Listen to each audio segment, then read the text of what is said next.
Hi everyone, this is Roopa. Welcome to Monisha blogs.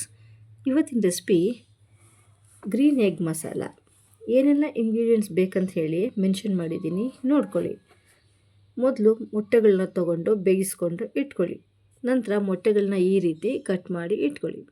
ಒಂದು ಬಾಣಲಿಗೆ ಸ್ವಲ್ಪ ಎಣ್ಣೆ, ಅರಿಶಿನ, ಅಚ್ಕಾರದ ಪುಡಿ, ಉಪ್ಪು ಸೇರಿಸಿ ಮೊಟ್ಟೆಗಳನ್ನ ಹಾಕಿ ಸ್ವಲ್ಪ ಶಾಲೋ ಫ್ರೈ ಮಾಡ್ಕೊಳ್ಬೇಕು. ನಂತರ ಮೊಟ್ಟೆಗಳನ್ನೆಲ್ಲ ಸಪ್ರೇಟು ಒಂದು ಪ್ಲೇಟ್ನಲ್ಲಿ ಎತ್ತಿಡಿ.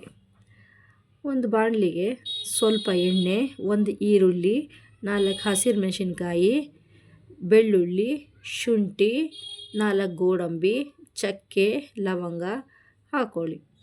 ಸ್ವಲ್ಪ ಅದನ್ನ ಹುರಿದಿಟ್ಕೊಳ್ಳಿ. ನಂತರ ಮಿಕ್ಸಿ ಜಾರಿಗೆ ಹಾಕಿ ಅದಕ್ಕೆ ಕೊತ್ತಂಬರಿ ಸೊಪ್ಪು, ಪುದೀನ ಸೊಪ್ಪು ಸೇರಿಸಿ ನುಣ್ಣಗೆ ಪೇಸ್ಟ್ ಮಾಡಿಟ್ಕೊಳ್ಳಿ. ಮೊಟ್ಟೆ ಬಾಡಿಸಿದ ಬಾಣಲಿಗೆ ಒಂದು ಪಲಾವ್ ಎಲೆ, ಸ್ವಲ್ಪ ಜೀರಿಗೆ ಹಾಕೋಬೇಕು. ರುಬ್ಬಿದ ಪೇಸ್ಟ್ನು ಆ್ಯಡ್ ಮಾಡ್ಕೊಳ್ಳಿ. ಮಸಾಲೆ ಚೆನ್ನಾಗಿ ಹಸಿ ವಾಸನೆ ಹೋಗುವವರೆಗೂ ಲೋ ಫ್ಲೇಮ್ನಲ್ಲೇ ಫ್ರೈ ಮಾಡ್ತಾಯಿರಿ. ಮಸಾಲೆ ಚೆನ್ನಾಗಿ ಮಿಕ್ಸ್ ಆಗಬೇಕು, ಅಲ್ಲಿವರೆಗೂ ಫ್ರೈ ಮಾಡಿ.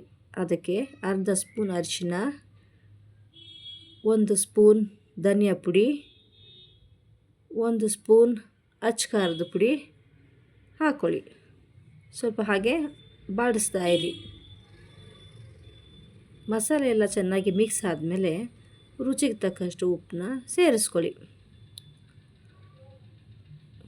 ನಂತರ ಬೇಯಿಸಿದ ಮೊಟ್ಟೆಗಳನ್ನ ಆ್ಯಡ್ ಮಾಡ್ಕೊಳ್ಳಿ. 5 ನಿಮಿಷಗಳ ಕಾಲ ಲೋ ಫ್ಲೇಮ್ನಲ್ಲೇ ಮೊಟ್ಟೆಗಳನ್ನ ಬೇಯಿಸ್ಕೊಳ್ಬೇಕು. ಕೊನೆಯಾಗಿ ಕೊತ್ತಂಬರಿ ಸೊಪ್ಪನ್ನ ಆ್ಯಡ್ ಮಾಡ್ಕೊಳ್ಳಿ. ಈಗ ಗ್ರೀನ್ ಎಗ್ ಮಸಾಲ ಸವಿಯಲು ಸಿದ್ಧ. Thanks for watching.